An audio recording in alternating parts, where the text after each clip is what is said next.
Maître Abdoulaye Tall. waaw may leen ma 30 secondes rek. C'était à l'instant. joxal ma borom lu roos loolu. cadre ñu jéem a arrangé.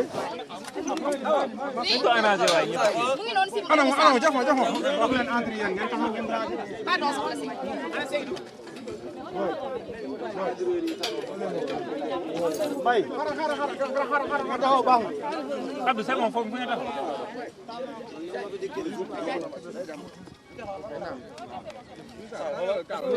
nga taxaw baax na.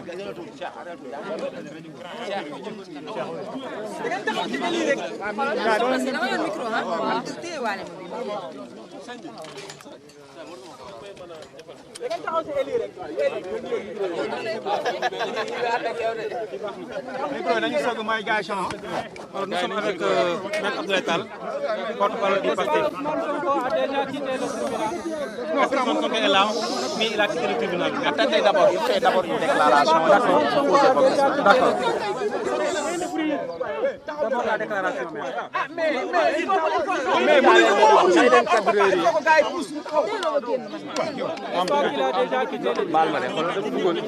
Pour certains, ils sont en direct. C'est bon. Seydou. C'est combien? Bàyyi ma ko. Silence ñu commencé. Aïcha, ñu démarrer waay, ñu démarrer.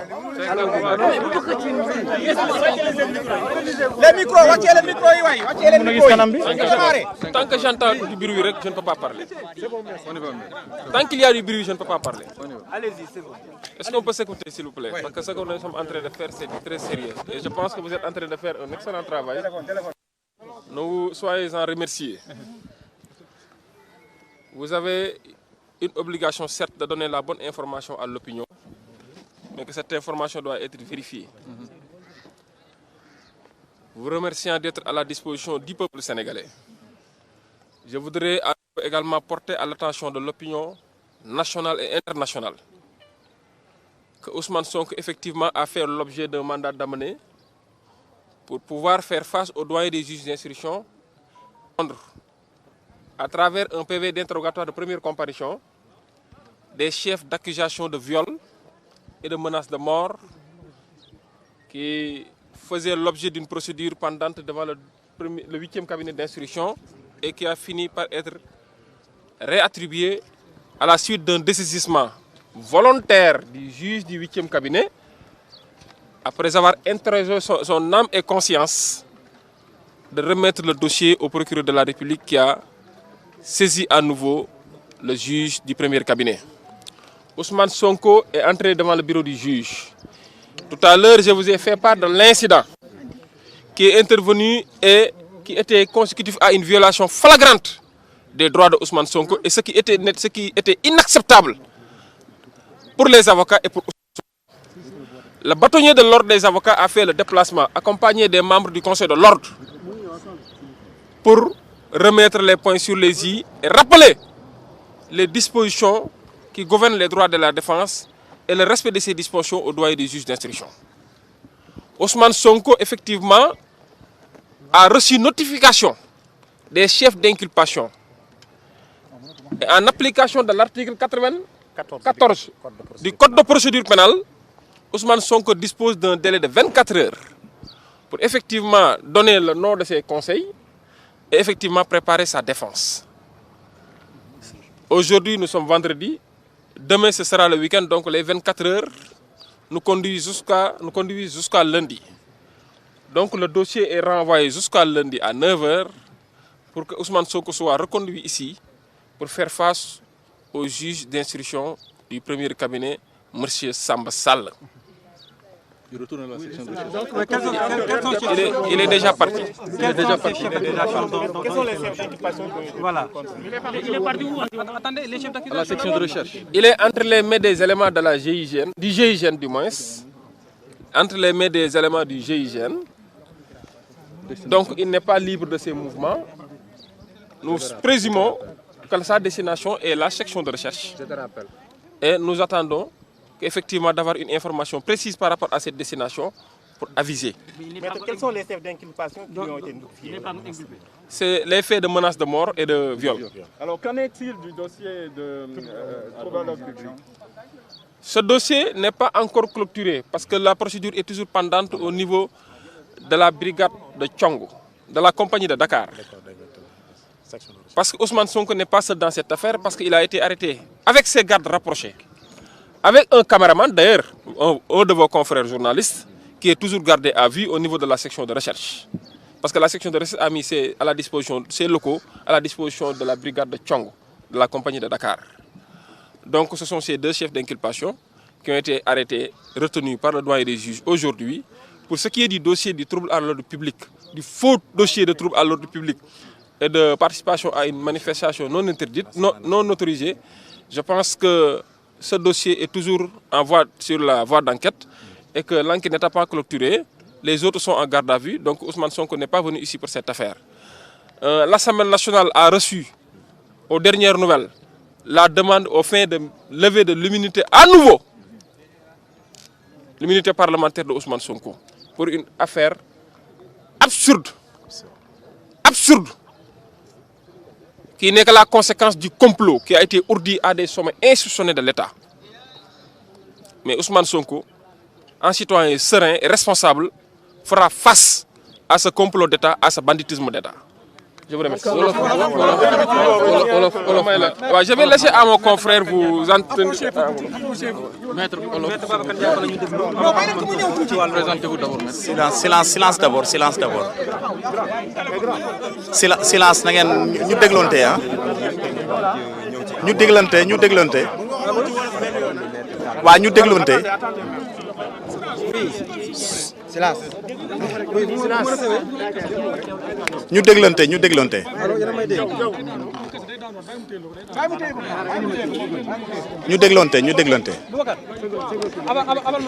Ñu déglonté waaw. Comme ni ko sama naataango bi waxee maître Abdoulaye Tall tey le président Ousmane Sonko dafa ñëw ci kanamu àttekat bi mooy juge d'instruction mooy premier cabinet d'instruction nga xam ni président Samba Sall moom moo ko yor te loolu li ko waral dañu démb la jot benn mandat de comparution bi mu jotee mandat de comparution bi pour mu ñëw mais xam ngeen ni yéen ñëpp mandat de comparution ku libre nañ koy jox mais puisque dafa nekkoon garde à vue mandat de comparution ba mënu ko woon déférer parce que biñ ko jotee mandat de comparution dafa ni leen pour ma ñëw il faut que ngeen lever sama garde à vue ma mën a ñëw librement moom bañul ñëw finalement juge bi quelques heures après quelques waxtu après moom mu jël mandat d'amener andi ko bi mu ko andee mandat d'amener bi fekk na démb journée bi presque jeex na kon tey la ko gars yi jëlee section de recherche andi ko fii Dakar pour mu jàkkaarloog juge bi bi mu waree jàkkaarloog juge bi sur ay affaires yi nga xam ni mooy viol yooyu ñuy wax ak affaire menace de mort si tey loolu la moo ko taxoon mu ñëw tey si kanamu juge bi mu ñëwee si kanamu juge bi xam ngeen ni aussi loi bi dafa am lu mu wax code de procédure pénale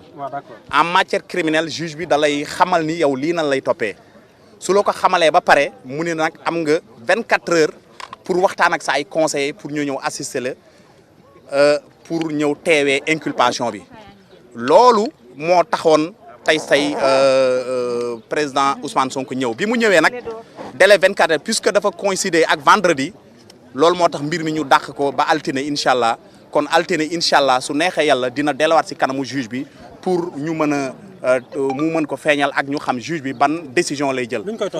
Voilà liñ koy toppee moom mooy affaire viol ak menace de mort. waa actuellement mi ngi si loxo les autorités sécuritaires de ce pays là précisément à la gendarmerie GIGN ñoom ñoo yor dossier bi donc ñoom ñoo ko yor actuellement. te daañ ko yóbbu fuñ ko waa si ñu njort nag jàpp nañu mi ngi section de recherche fa la war a nekk ba lundi incha allah maa ngi leen maître Babacar Ndiaye avocat la mu nekkoon maître Babacar Ndiaye Seydi Ousmane May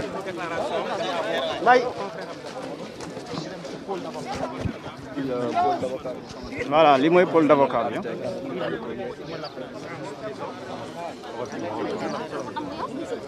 Je tenais à vous faire un exposé sommaire de ce qui s'est passé aujourd'hui et très rapidement. Nous avions eu l'information ce matin même, vers 6h30, que notre client, M. Ousmane Sonko, a été extrait de la section de recherche où il était gardé à vue pour être conduit au niveau du tribunal. Information prise, nous sommes venus au tribunal, nous avons cherché à la cave et nous ne l'avons pas vu. Nous sommes montés dans le bureau du doyen des juges qui nous a reçus vers 9h et qui nous a dit qu'il n'avait pas lui-même vu Ousmane Sonko. Nous avons averti le doyen de ce qu'il était responsable de sa sécurité dès lors que son mandat d'amener a été exécuté. Il nous a dit qu'il nous informera lorsque Ousmane Sonko sera là. Nous sommes redescendus et vers 11h, nous avons aperçu notre client monter avec les éléments de la gendarmerie pour se diriger au bureau du doyen des juges. Nous l'avons suivi. Une fois qu'on s'est présenté devant le bureau du doyen des juges, M. Ousmane Sonko est entré. 11h03. À 11h03 précisément. Nous avons demandé à ce qu'on nous laisse aussi accéder au bureau, conformément à nos droits, parce qu'effectivement, il appartient au doyen des juges de veiller à ce que Ousmane Sonko ne soit pas entendu hors la présence de ses avocats. Le gendarme nous a imposé un rapport de force. Je ne parle pas de rapport de force au sens physique du terme. Mais il a obstrué notre travail et nous a empêchés d'accéder au bureau du doyen des juges. Nous avons créé un incident en rappelant l'impérieuse nécessité qui incombe à tout le monde de respecter les droits de la défense et la dignité de la profession d'avocat. Si ce dossier était un dossier particulier où à toutes les étapes de la procédure, les droits d'un homme ont été violés et piétinés, nous n'avions pas voulu accepter cet état de fait. Nous, plus que quiconque, sommes acteurs de la justice et avons droit d'accès à tous les coins et recoins de ce palais de justice. Le doyen des juges ne nous a pas reçus. Il a entendu Ousmane Sonko hors notre présence. Et nous avons alerté le bâtonnier. Après avoir fait constater cela, le bâtonnier est intervenu illico presto. Il a demandé avec le secrétaire général de l'ordre à être reçu par le doyen des juges. En notre présence. En notre présence constante. Le bâtonnier Pape Leyti Ndiaye a rappelé les principes qui régissent le fonctionnement de la justice.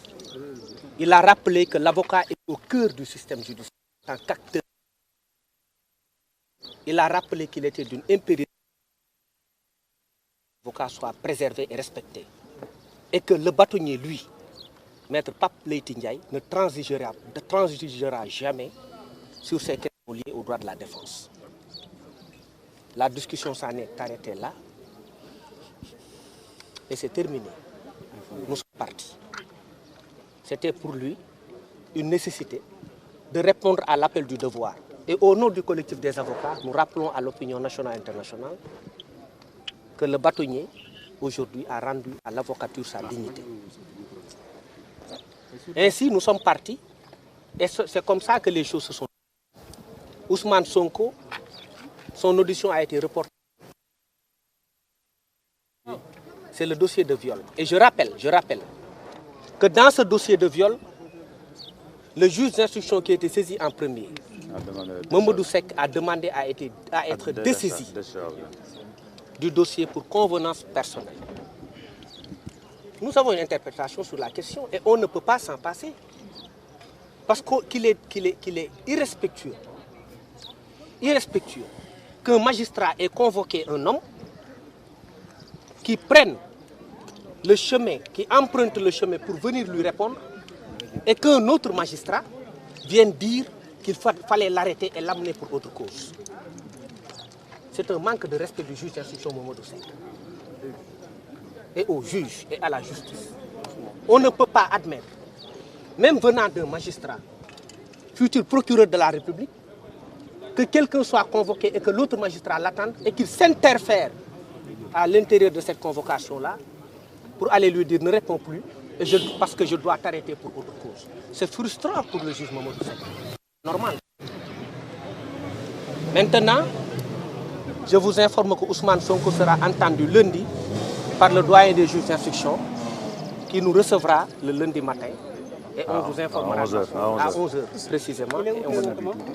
Il doit être reconduit en principe à la section de recherche. Son état de santé. Parce que n'oublions pas que l'enquête se poursuit sur la question de la flagrance. Je vous informe également. Je vous informe que M. Ousmane Sonko fait l'objet d'une troisième procédure de levée d'immunité parlementaire. Et l'Assemblée nationale a été saisie le 2 mars par le procureur général qui a transmis le courrier au garde des Sceaux, ministre de la Justice, pour la levée de l'immunité parlementaire sur le dossier d'appel à l'insurrection, qui est différent des 2 premiers dossiers de viol, et pour lequel également, un autre dossier pour lequel il est actuellement en garde à vue.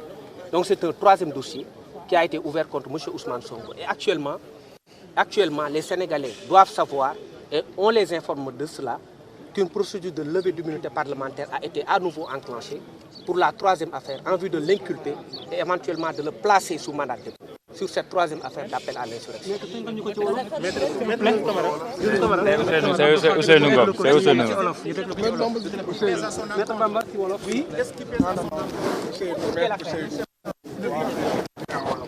Maître Bamba Cissé ñu déglu ko ci wolof mu tënkal ñu ko rek. Maître Ousseynou Ngom va vous livrer la version wolof.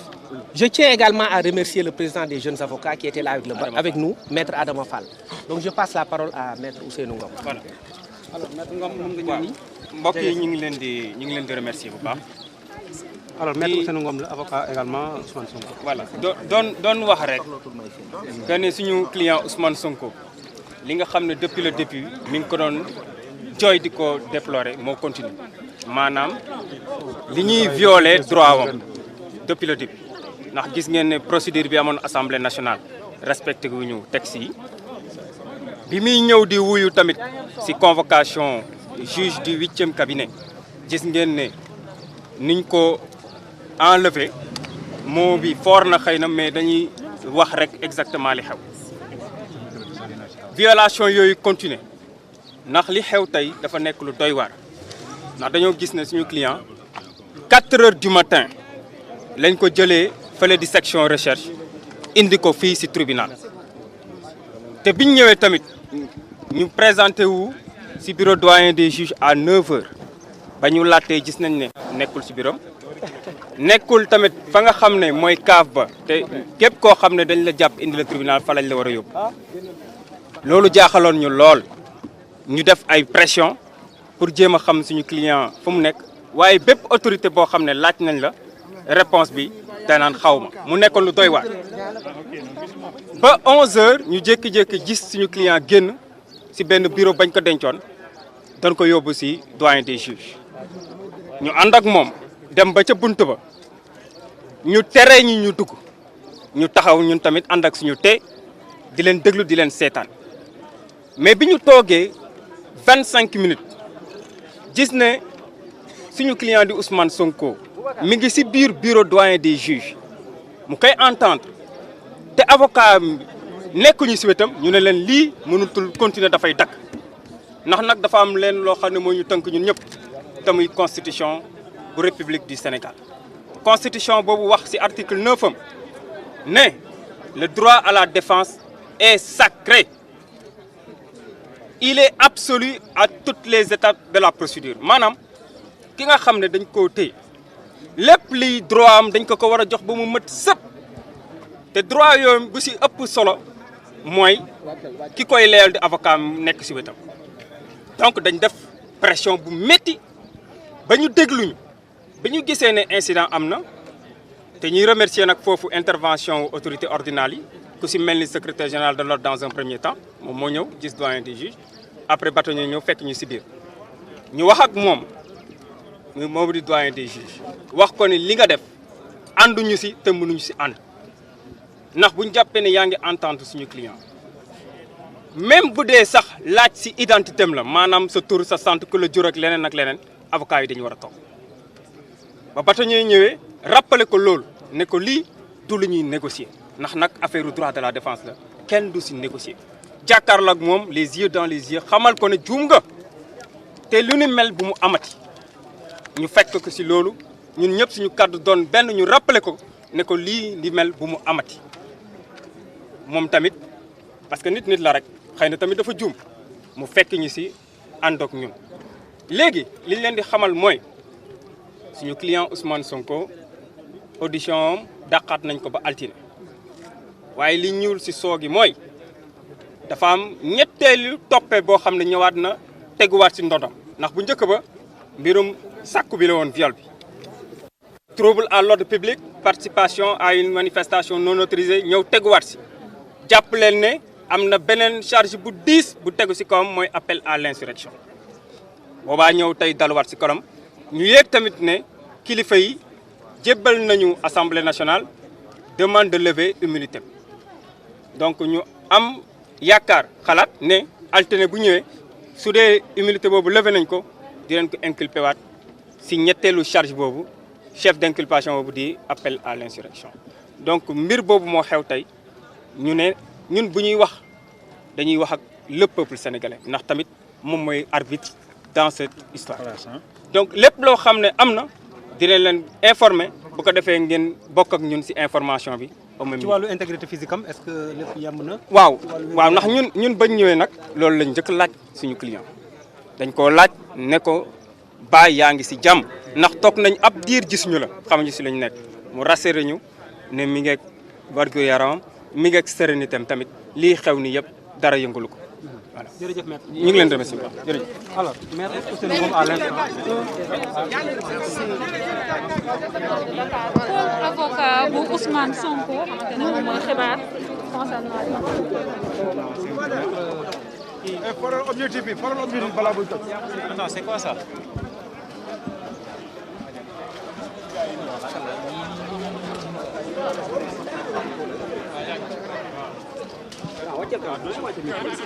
doucement waaw léegi. allez-y. En français et en wolof.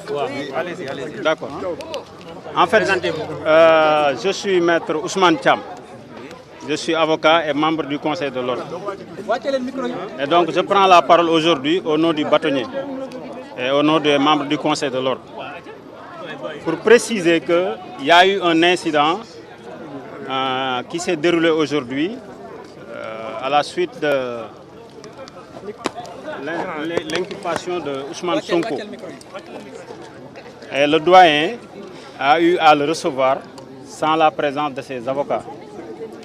Et ces avocats ont exigé que Ousmane Sonko ne puisse pas être reçu sans que ses avocats soient présents. Et ça a créé un incident.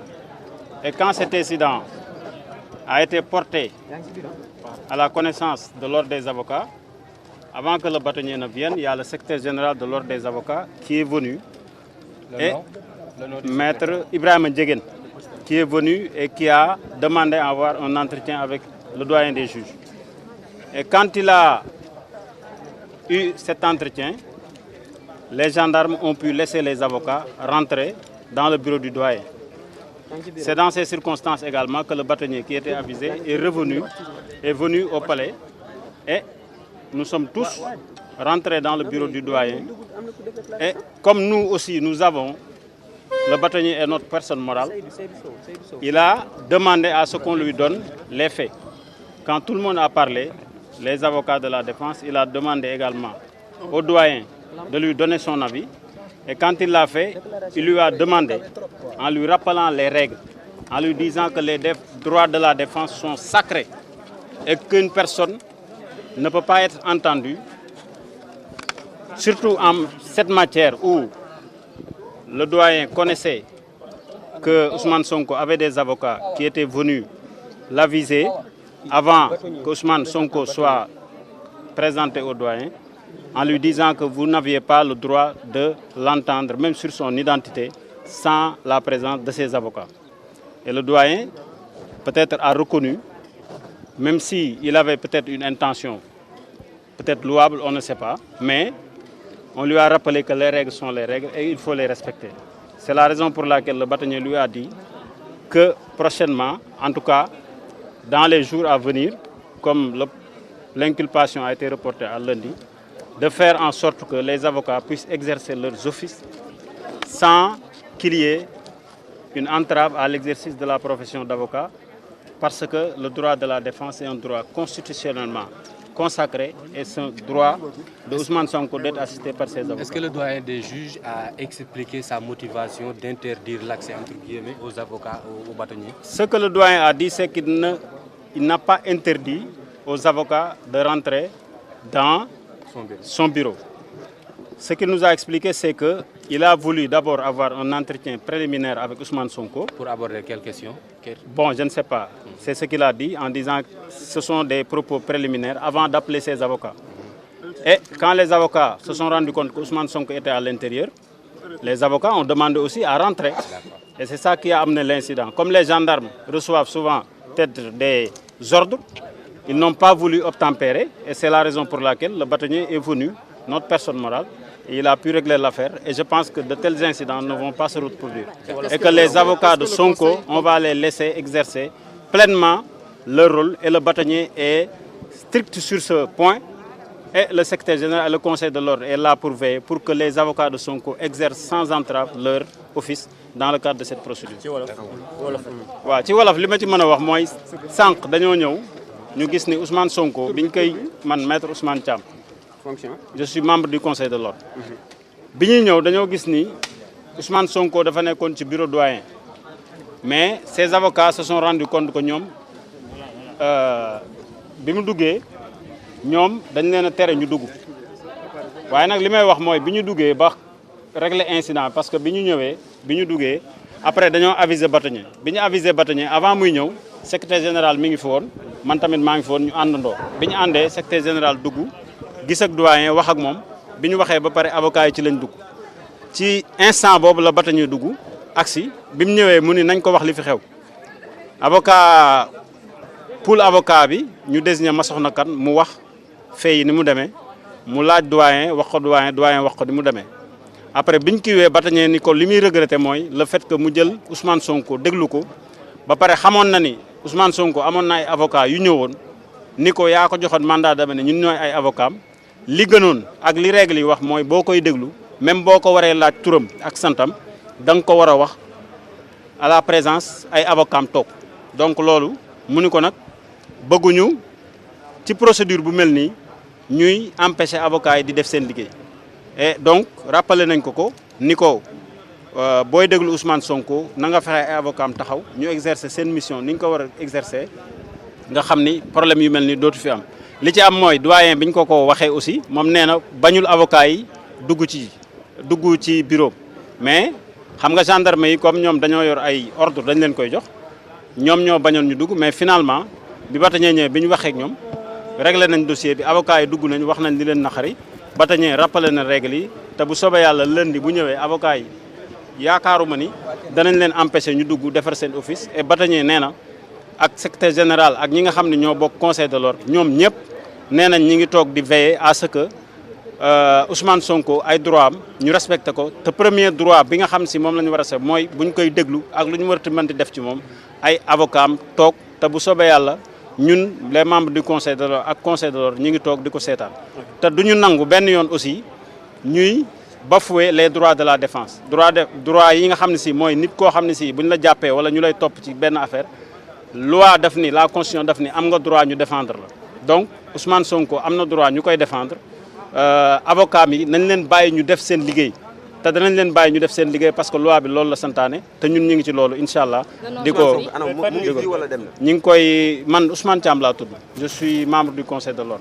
seen client bi dem na wala mu ngi fi. non man bokkuma ci dossier bi bokkuma ci moo tax loolu mënu ma C'est bon. Signor, maa ngi dugg de.